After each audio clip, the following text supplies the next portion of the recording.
is being continued from the Indian side. Unfortunately, they are deliberately targeting the civilians.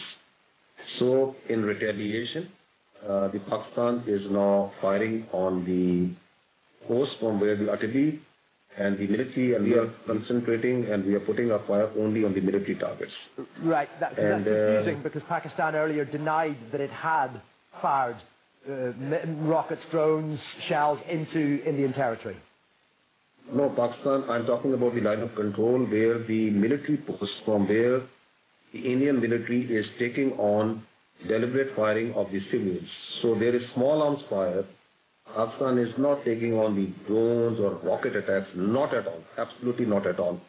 What Pakistan is doing on the line of control is engaging the military posts of the Indian military, which are firing on the Pakistan side of line of control on the civilian population as a defensive measure. And we are taking on these posts through small arms fire.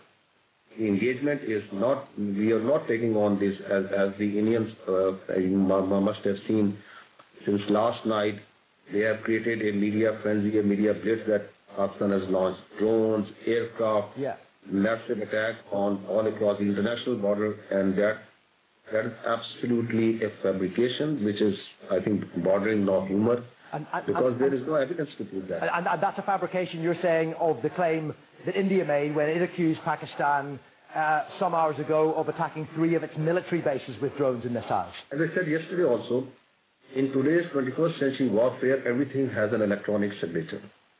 So if there have been attacks from the missiles from Pakistani side, there has to be an electronic signature. The Indian media has been claiming that they have downed Pakistani aircraft. There has to be that. They are claiming they have captured our pilots. There have to be people. So what is happening is that India has gagged the international media, India has gagged the digital space, and its own media is now churning out green stories hour after hour, which is now actually amusing for us in Pakistan. And unfortunately, they are not producing any evidence to back it up. Right. As I said yesterday also, once Pakistan will act, Pakistan doesn't need the Indian media to report. The world will hear that once Pakistan will listen. Now, all of this tension bubbled over as a result of the attack, the gun attack on tourists in Indian-administered Kashmir, 2 weeks ago. Now, Pakistan has denied involvement in that, and it has also called for an independent investigation. Who does Pakistan hold responsible for that attack? This Indian practice of repeatedly making false pretexts on basis of terror incidents and trying to use it for domestic political objectives has to be stopped.